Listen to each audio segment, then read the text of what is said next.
This week on the 77% Street Debate. We want leaders who we can respect, people who are authentic and people who are ethical. What we must remember is that this imperative to transform society that the ANC promised in 1994 was a difficult job that they had to do. They are not focused on the youth. The youth is just out there as just a bait. We also need to be considered. We just want to live in a country that reflects the vision that was set out when we reached 1994, and it was said that our worst days were behind us.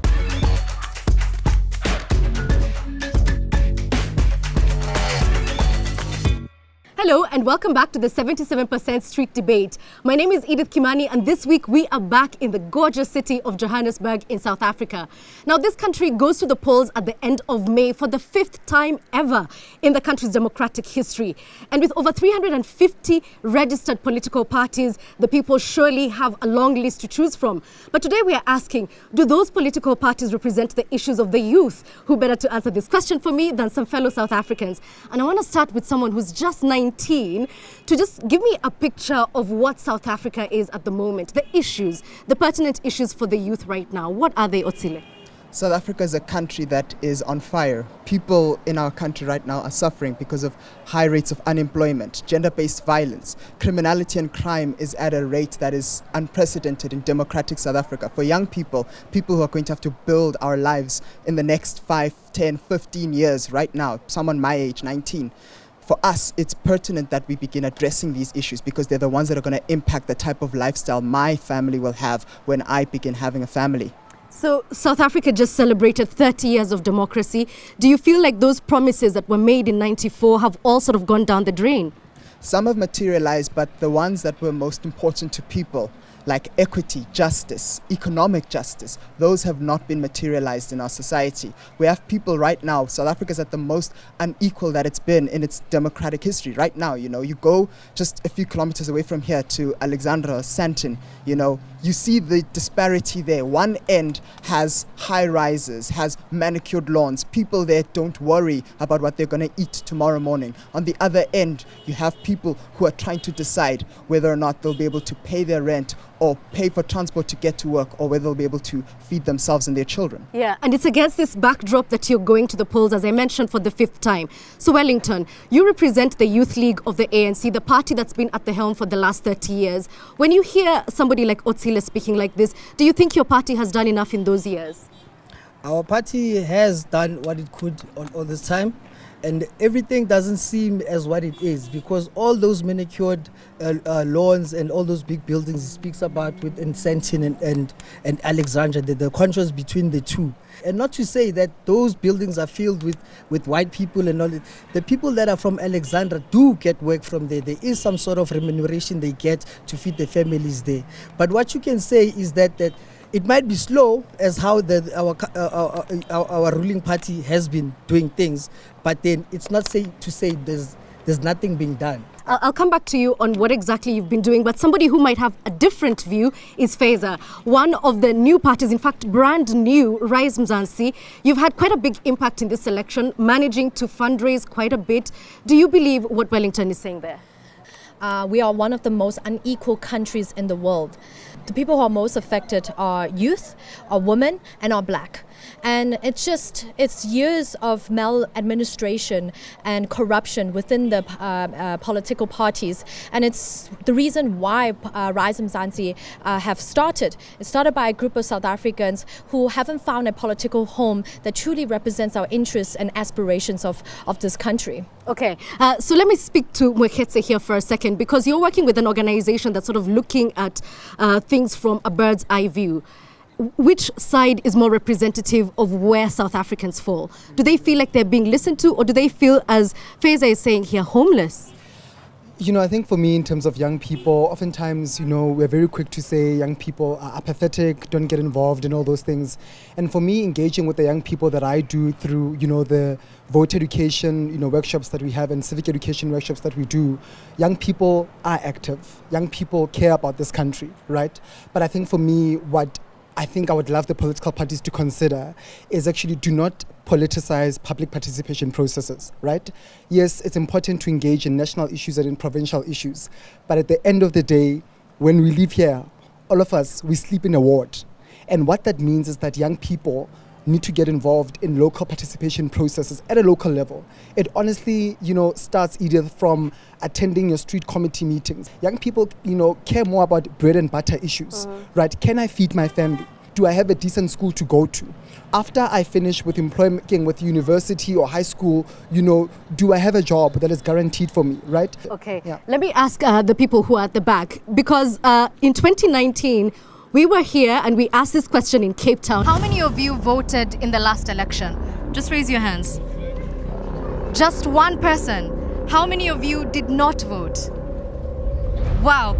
As the youth, we have the right to not speak out. We have the right to speak out. But then when there is no change is made, we have the right to not vote so that they can know that the youth is not happy. I want to see what the results are here.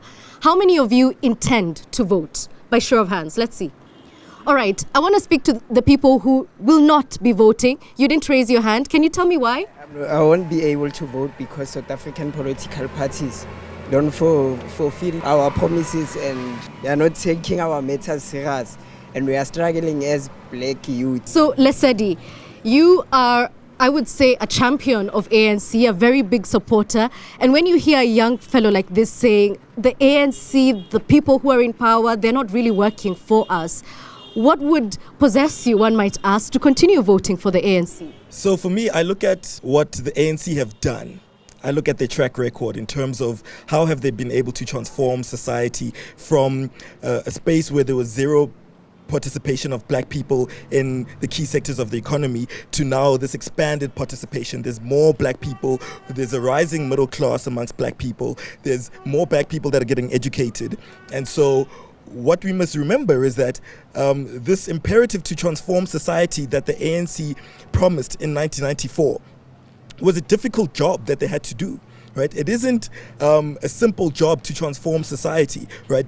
To get to a place where we include the masses in education, we include the masses in the financial sector, we include the masses in manufacturing and entrepreneurship, right? They've promised their people and they've tried to go and deliver results. Okay, but the numbers also show, as Faiza said, the World Bank report in 2022 placing South Africa as the most unequal society, 32% the level of unemployment. How do you respond to that? Actually, Wellington wants to. The percentage does not give justice to what they actually on the ground, what it is. Because if you look at the population of South Africa with 60 million plus, you understand, and then if you're going to divide that, we're going to come up with a bigger percentage, but then per capita, it's not as, there are way worse countries like that, but percentage-wise, we might look bad. Quinton, you want to speak to me.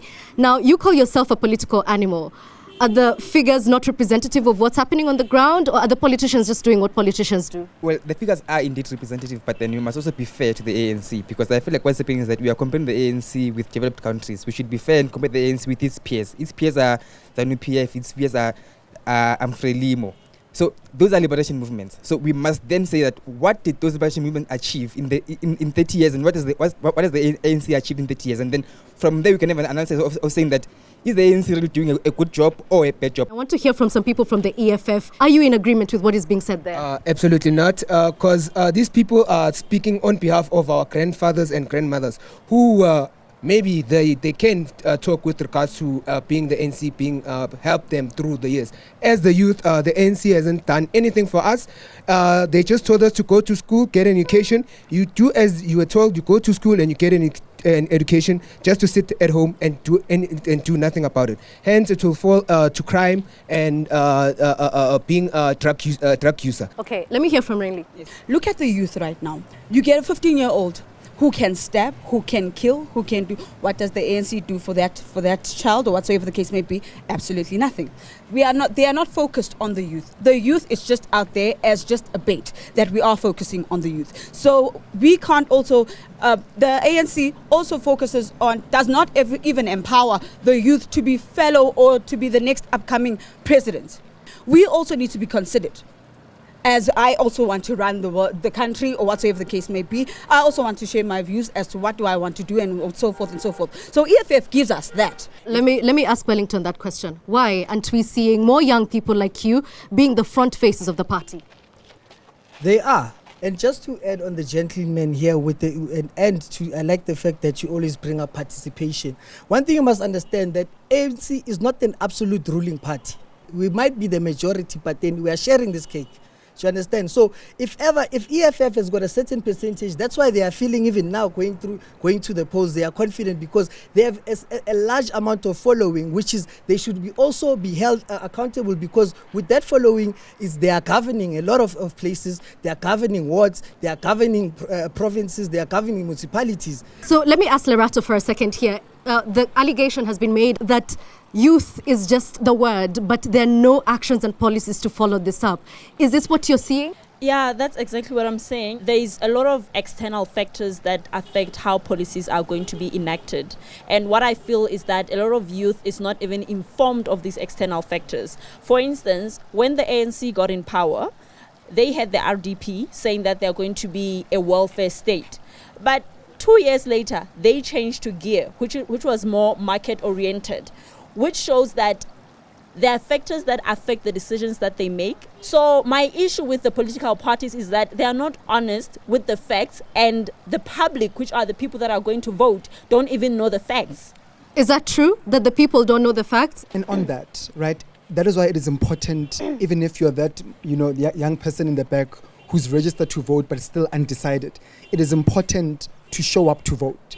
Because what it does is that, it makes it difficult for the political parties who are here and even independent candidates. Because I think we won't be doing ourselves justice as young people to only talk about, the yellow party, the blue party, the red party, and the purple party. We must also emphasize and also engage with independent candidates. Because I think oftentimes even the messaging around, voting and so on, particularly in this country with young people, it only ends there, go and vote for us and all those things. And sometimes you find that, again, resources have been politicized, where some political parties, when you engage with young people, they'll say, we've been told that we must vote for this party because they'll give us jobs. But I'm going to encourage all of us here as young people, it doesn't stop there. We must follow up on the vote. We must follow up on those demands that we made. To say, these are my demands as Mweketsi, right? And, I'm following up. I know you mentioned the political process seems to end on the day of election for most young people. And I want to ask you, Feza, what are you doing to sort of stop that in your party? South Africans are burnt by the system.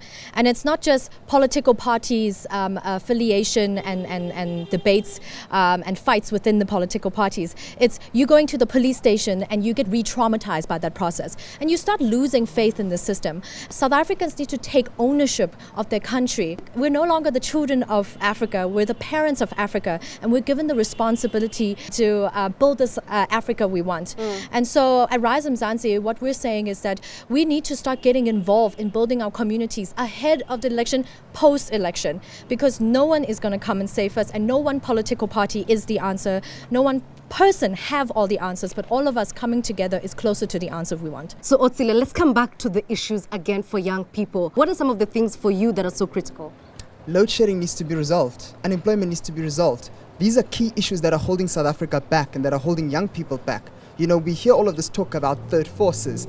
I mean, it's not third forces that led to the destruction of Eskom and the breakdown of Madupi and Kusile. It was cronyism.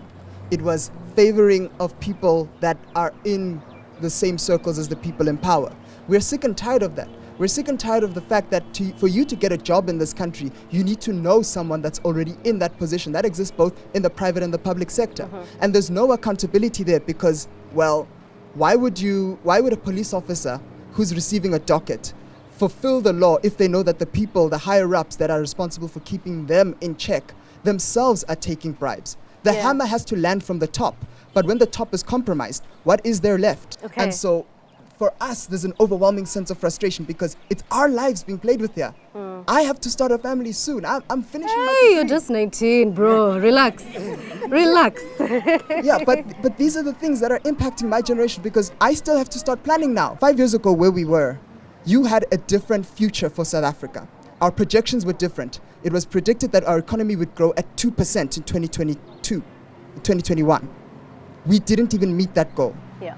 So if that's the case, what should incentivize a young person like me who's in university and is building a life for himself to still stay in South Africa? That's why so many are leaving. Okay, let me ask Lerato the same question. When you hear the politicians go back and forth about what's working in the party, what's not, how do you feel as a young person? I feel like right now what you should be working on is finding solutions. Okay, I'm entrepreneurship. So what I did while I was studying, I decided that, you know what, let me start my own business, because I don't know if when I'm done here I'll be getting a job looking at the current state of the economy. So instead of us blaming each other that we are doing the good stuff, you're not, I think it's time that we stand up as youth and think about the solutions that can actually better our lives. Okay, I want to hear from the people at the back. I want to know what your issues are going into this election. With me, I don't think so. I'm gonna vote because ANC haven't delivered anything. Do you think things are going to change after this election? I hope so. Okay, let me hear from some more people. What are some of the issues in your community going into this election? There have been like manifestos and stuff, but some of the things we don't understand. Other parties have been going to other people's houses and making tea. I don't know what they're saying about. So I'm not sure what's going to happen. Okay, so you're not sure and you're not even sure what they're basically telling you to vote for. So let's hear some solutions. What needs to be done now by the parties, by the people of South Africa to make this a country that you want? Let's hear from Lesedi first. I think the most important thing is an industrial policy. Right, we participate in global value chains, and what we need is to manufacture a lot of products here in South Africa. A lot of the time we're importing products from China, we're importing manufacturing, we're importing finished goods. So we need to start manufacturing, we need to start producing high technology products that we can export to the global market, right? Because that's going to create a lot of jobs. Quinton, you had something to say to me. I think political hygiene is at the center of everything, because if we've got young men and women in parliament, but then they're still corrupt, political hygiene is at the center. Capacitating the state with capable and educated individuals is the second one. And also, we need to, as you said, we need to industrialize the country. All right, let's hear from Faiza. What do you think the country needs? So my brother said corruption. To solve for corruption is to prevent it. So the way how we hire and fire our politician, it needs to be according to work culture. So our senior leaderships like the head of police commissioner or DGs who have enormous power to bring change, they need to undergo a brutal transparent interview process by an independent panel, so then the public can politically scrutinize. The second thing is our procurement system is where the heart of corruption lies. I mean, we have tenderpreneurs who only, their focus is to get tenders. And so we're saying that we need to introduce technology like blockchain to be able to transparently see who is getting the tender, how many people have bidded, and if they continue to see Faiza who have been getting the tenders, the public are able to easily to hold some people accountable. Okay. The solution is to bring forth youth people. We've got a very high imagination. It's like a child of kindergarten. They're very playful with their imagination. They must bring us forth. We've got bigger views. They must just give us a chance, and then that's that. Bring forth the youth. Okay, give the youth a chance. Wellington, let me hear from you. Politics is not a game of chance. And as to the young, I'd just like them to stay not pessimistic. Because if you're going to attract a pessimistic attitude, if you have a pessimistic attitude, obviously you're not going to, if you're not going out there finding information and finding all these things, motivate yourself, try to know better, and then around your community, and then you will know if you are able to do it or not, or if you have the vehicles or not, if you're not being supported. How can you say you are not being supported if you didn't even try? So we started this debate with Otsilia, and I want to conclude with him, right?